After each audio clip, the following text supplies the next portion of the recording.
Hey guys, in this video I'll show you how to send money from GCash to Western Union. Alright, let's begin.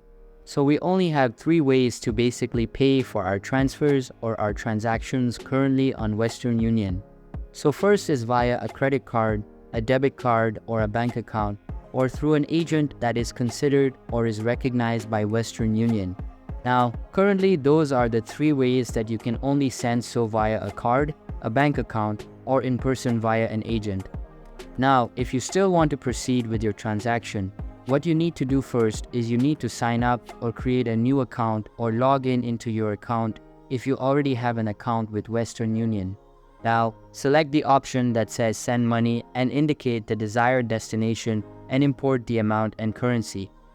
After that, choose the preferred method for recipient and receiving money, which may include cash pickup, direct bank deposit, or mobile wallet.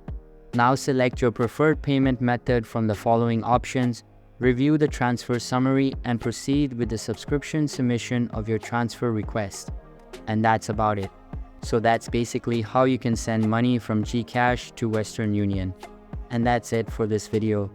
If you find this helpful, consider subscribing and giving this a big thumbs up. Thanks.